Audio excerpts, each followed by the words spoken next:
कुछ अहम खबर एग्री मार्केट को ले लेते हैं। हमारे साथ राहुल चौहान हैं आइग्रेन के। बहुत बहुत शुक्रिया सर, आपने वक्त निकाला है। सबसे पहले मैं बात करना चाहूँगा दलहन को लेकर।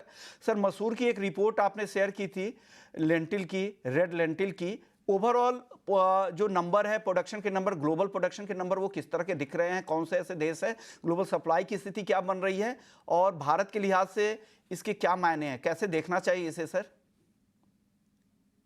Thanks for calling on this show.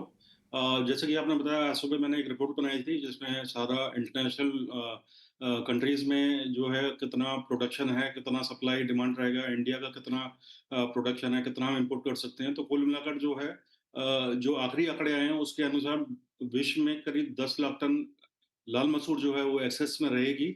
और इंडिया जो है वर्ल्ड का सबसे बड़ा इंपोर्टर रहेगा इस साल। और अभी तक जो स्टॉक्स हैं इंडियन के, अगर मसूर की बात करते हैं, वो 10 से 12 लाख टन है और खपत 28 लाख टन की खपत को पूरा करने के लिए हमें केवल 10 लाख टन की ज़रूरत होगी। जबकि इंटरनेशनल मार्केट में यही उपलब्धता जो है करीब 20 से 28 लाख टन बैठ रही है। तो ओवरऑल जो आपूर्ति है विदेशों से पूरी बनी रहेगी। आपको लग रहा है कि इस तरह की सप्लाई यहाँ पर हो सकती है। तो कीमतों को लेकर क्या अनुमान है? आगे क्या ये सबड्यूड ही रहेंगे, क्योंकि यही एक दाल है जिसके दाम काफ़ी कम हैं? क्या इसी तरह की चाल रहेगी या आगे कुछ सुधार की उम्मीद लग रही है यहाँ पर? देखिए भाई शुभम जी, अभी क्या है कि जितने भी हमारा पल्सेस का जो भी इंपोर्ट है, जैसा आप जानते हैं कि लास्ट वीक में मटर का इंपोर्ट 31 मार्च तक कर दिया। जो तुअर है, उड़द है, उसका भी इंपोर्ट 31 मार्च 2026 तक विदाउट ड्यूटी किया गया है। और मसूर और देसी चने पे 10% ड्यूटी लगी हुई है। तो अभी पिछले 2-3 सालों से इंडिया में जो बड़ी मात्रा में जो इंपोर्ट हुआ है, और जो एमओयू साइन किए और गवर्नमेंट ने जो तरह-तरह के कदम उठाए हैं, उसको देखते हुए जितनी भी कमोडिटीज़ हैं पल्सेस की इंटरनेशनल मार्केट में, सभी का प्रोडक्शन जो है वो बढ़ा है।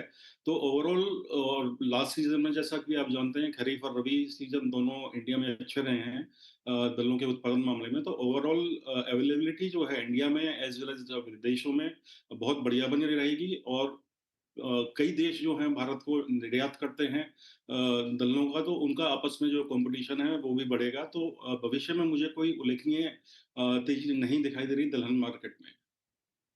कोई तेजी नहीं लगती है, क्योंकि ज़्यादातर देखें तो खाने दलहन के दाम एमएसपी के नीचे ही ट्रेड कर रहे हैं। और जिस तरह से भारत सरकार भी फैसले ले रही है, पीले मटर के इंपोर्ट को भी जारी रखने का फैसला किया गया है अगले साल मार्च तक का।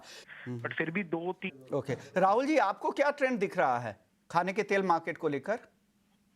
बिल्कुल, नीरव भाई की बातों से सहमत हूँ, क्योंकि अभी 1 डेढ़ महीने पहले पाम तेल के प्राइसेस बहुत ज़्यादा थे, जिस वजह से इंपोर्ट जो है नवंबर से अप्रैल में घटा है। लेकिन अब पाम तेल का जो उपलब्धता है, उत्पादन है, वो दोनों बढ़े हैं, दोनों देशों में, इंडोनेशिया, मलेशिया में। और जो कीमतें हैं जो वो कॉम्पिटिटिव बनी हुई हैं। तो मई में भी काफ़ी अच्छी क्वांटिटी में जो है पाम तेल का आयात हुआ है, जो जून, जुलाई और अगस्त में भी बढ़ सकता है, जो आगामी त्योहारी मांग को देखते हुए। ओके, शुक्रिया राहुल जी आपका। नीरव जी आपका, वक्त कम है, बहुत ज़्यादा बात नहीं हो पाई। और साथ ही दिनेश जी आपका भी बहुत बहुत शुक्रिया।